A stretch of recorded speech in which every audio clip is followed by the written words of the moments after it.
गति से चल रहा है और जो सरकार सोच रही थी कि आंदोलन को दबा दिया जाएगा, ऐसा नहीं हो सका है। सरकार का व्यवहार किसान के लिए ठीक नहीं है। सरकार चाहती है कि किसानों पर बड़े बड़े मुकदमे दर्ज करके अनिश्चित काल के लिए इनको जेलों में डाल दिया जाए ताकि किसान की आवाज़ उठाने के लिए बाहर ना आए।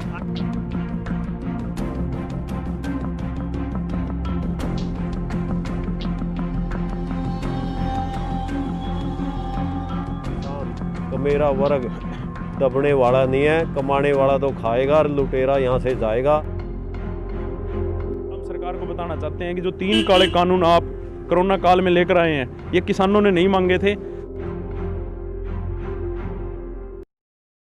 जसबीर तंवर और मुझे एहतियातन पुलिस बता रही थी कि एहतियातन जो किसान आंदोलन चल रहा है उसके पे शक के बिना पर के मैं आंदोलन में हिस्सा ना ले रहा। तो हम कानून के जानकार नहीं, लेकिन बता रहे थे कि 107, 51 जो धारा है सामान्य लड़ाई झगड़े की, बीच बीच में बोल भी लड़ाई झगड़े का केस है, लेकिन हम कह रहे थे कि हम लड़ाई झगड़े वाले लोग नहीं, हम आंदोलन से जुड़े लोग हैं। तो लड़ाई झगड़े की छोटी मोटी धारा लगाकर हमें अंदर किया गया था। देखिए अभी तो निकले हैं और अब हम सभी मिलकर जो हमारे लोग और भी हैं उनसे बातचीत करके आगे की जो योजना रहेगी। आंदोलन बड़ी तेज़ गति से चल रहा है और जो सरकार सोच रही थी कि आंदोलन को दबा दिया जाएगा, ऐसा नहीं हो सका है। किसान लगभग दिल्ली के आसपास, हमारी जैसी सूचना भी हमें मिली है, बाहर आकर पहुंच चुके हैं और हम भी जल्दी से जल्दी जो कुछ हमसे जैसी हमारी टीम की योजना रहेगी, हम आगे कल सुबह से इस पर काम करेंगे। और आपको कब उठाया गया और किस आधार पर उठाया गया?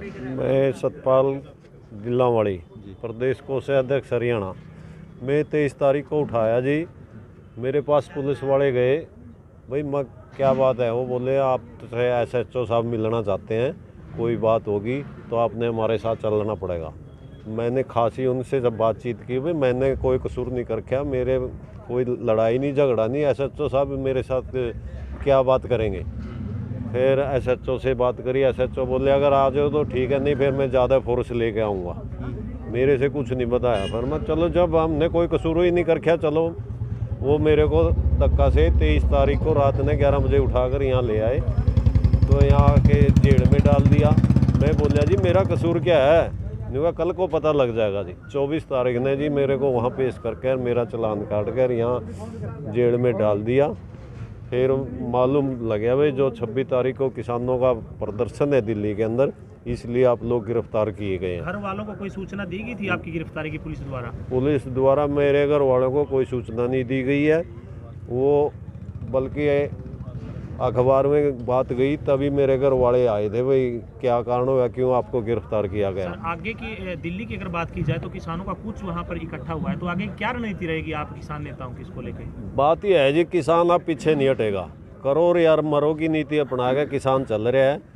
जब तक ये सरकार 3 काले कानून में संशोधन नहीं करेगी और वापस नहीं लेगी, किसान अब पीछे कदम नहीं करेगा, क्योंकि इन लोगों ने प्रजातंत्र का गला घोट दिया। कोई भी अपने हकों के लिए आवाज़ उठाता है तो उस पर देशद्रोह के और पता नहीं क्या क्या मुकदमे करते हैं। भाई ये तो पाकिस्तान के हैं, और जो इनके खिलाफ कोई आवाज़ उठाता है उसकी आवाज़ दबाना चाहते हैं। लेकिन आज किसान का मेरा वर्ग दबने वाला नहीं है, कमाने वाला तो खाएगा और लुटेरा यहाँ से जाएगा। अब आर पार की लड़ाई होगी, हिंदुस्तान का चारों तरफ से किसान दिल्ली पहुँचेगा और इस सरकार को जिता देगा। भाई किसान भी है, किसान है तो हिंदुस्तान है, किसान के बगैर हिंदुस्तान नहीं है। सर, नाम और डेजिग्नेशन? मेरा नाम विक्रम कृष्णा एडवोकेट है, मैं युवा का प्रदेश अध्यक्ष हूँ भारतीय किसान यूनियन। विक्रम जी, आपको कब उठाया गया और किस मामले में आपको पुलिस द्वारा उठाया गया? क्या चालान आपके खिलाफ किया गया? देखिए 26 तारीख का जो हमारा दिल्ली कूच का प्रोग्राम था, इसको लेकर लगातार पुलिस पिछले कई दिन से दबिश बनाई हुई थी। 2 दिन अब मेरे घर पे 2 दिन रात को भी और दिन में भी पुलिस ने छापेमारी की। मैं इधर उधर भूमिगत हो गया था और 25 तारीख को दिन में मैं बाय बस छुपता छुपाता दिल्ली के लिए रवाना, मोड़ा के लिए, जहाँ से किसानों का ये जत्था चलने वाला था, वहाँ जा रहा था। तो पपनावा नाके पर पुलिस ने बस रोककर वहाँ से मुझे गिरफ्तार कर लिया और बगैर मेरे घर वालों को सूचना दिए मुझे ठाके जेल में डाल दिया गया। 107, 51 की एक बड़ी ही छोटी ही धारा होती है जिससे कि आपकी वजह से शांति भंग हो सकती है, और उठाकर यहाँ पर जेलों में डाल दिया गया है। घर वालों को सूचना भी कल शाम को मिली कि ऐसे इस तरह से उसको जेल में डाल दिया गया। इधर से हमारे परिजन, हमारे साथी, हमारे दोस्त डर के साए में जी रहे हैं कि पता नहीं किस तरह का क्राइम हमारे जो ये लड़का है इसने कर दिया होगा। लेकिन हम सरकार को बताना चाहते हैं कि जो 3 काले कानून आप कोरोना काल में लेकर आए हैं, ये किसानों ने नहीं मांगे थे।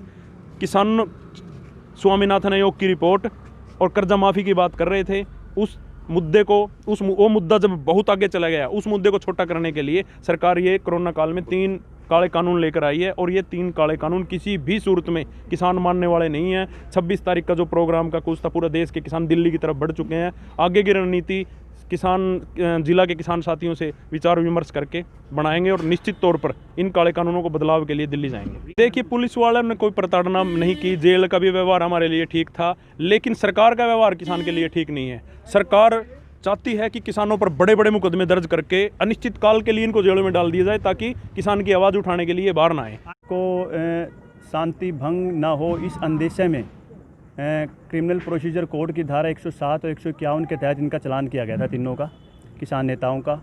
और ये धारा ऐसी है कि कोई निजी मुचलके पर भी इनको छोड़ा जा सकता था। और जहाँ तक इनकी गिरफ्तारी का सवाल है, गिरफ्तारी के तुरंत बाद उनके परिवार के सदस्यों को जानकारी देना कानून के मुताबिक बहुत ही ज़रूरी है। लेकिन इस केस में ऐसा कुछ नहीं किया गया। इनके परिवार वालों को या इनको यही नहीं बताया गया इनको ले जाया कहाँ जा रहा है। और 2 दिन तक अनलॉफुल डिटेंशन में इनको रखा गया, जो कि एक गैर कानूनी है। और इसके बारे में हम सब साथी मिलकर बैठकर कानूनी सलाह करके और इसको ऊपर मामले को ऊपर ले जाने का भी काम करेंगे। सुनने में आया कि किसानों की लड़ाई में जो भी सरकार द्वारा झूठे मुकदमे या जो भी मुकदमे उनके खिलाफ दर्ज कराए जाएंगे, वो आपकी तरफ से निःशुल्क लड़े जाएंगे। क्या कहना है इस बारे में? जयपाल भाई, ये किसान आंदोलन जब शुरू हुआ था तो हमने अपने किसान साथियों का भरपूर साथ और समर्थन देने का वादा किया था, क्योंकि हम लोग सभी साथी वकील बाद में हैं, पहले किसान हैं। और इन किसान नेताओं और किसानों के लिए हमने घोषणा की थी, और आज भी हम घोषणा कर रहे हैं कि इनके खिलाफ़ सरकार जो भी गैर कानूनी मुकदमे दर्ज करेगी या गैर कानूनी तरीके से इनके साथ कोई भी व्यवहार करेगी, तो हम इनको पूरी कानूनी सहायता, कानूनी मदद बिना किसी फ़ीस के, बिना किसी खर्चे के मुहैया कराने का काम करेंगे। क्योंकि ये किसान साथी हमारे भाई हैं, और किसान ही इस देश का पेट भरने वाला है, अन्नदाता है।